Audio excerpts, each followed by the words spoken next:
Hi folks, Astronomy Live. On September 9th, the Solar Dynamics Observatory observed something, or some things, passing in front of the Sun. Two passes in front of the Sun, and some are claiming that these are two different objects, something mysterious, momentarily covering up part of the Sun. What could it possibly be? If some channels are to be believed, it can't possibly be the Moon. After all, the transits occur in two different and opposite directions, and if you analyze it carefully, the size of the object is different in each of the two transits. So what is it then? To find out, let's take a look at a new program I've written in Python to automatically annotate SDO images. I've uploaded the source code to GitHub, and you can find the link in the video description. Basically, this program takes in a video from SDO, it looks at the time code at the bottom of the video, and uses that to calculate where the Moon should be relative to the Sun in the SDO images, based on SDO's orbit.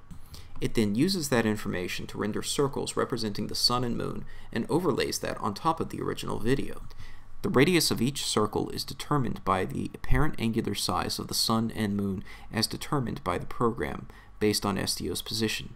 The images are rendered out at the same angular resolution as the SDO 1024 by 1024 videos. Now let's take a look at the results of annotating the video from September 9th of the transits seen over the Sun.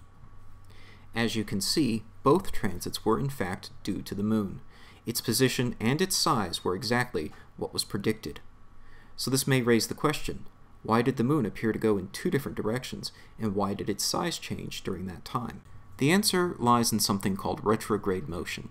This diagram shows a pair of orbits around a central common parent body. In this case, that body would be the Earth. The two red dots represent SDO and the Moon.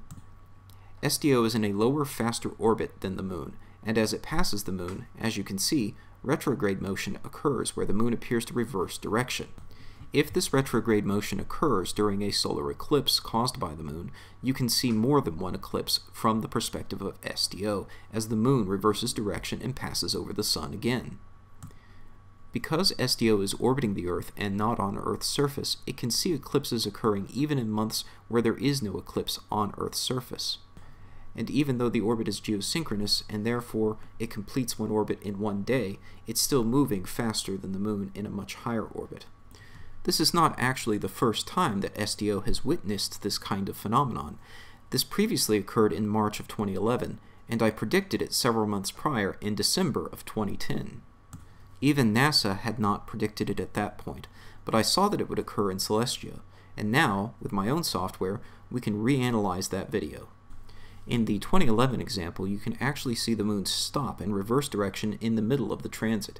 This is retrograde motion in action, and that's exactly what happened on September 9th with the double eclipse of the Sun. Thanks for watching. Clear skies, folks.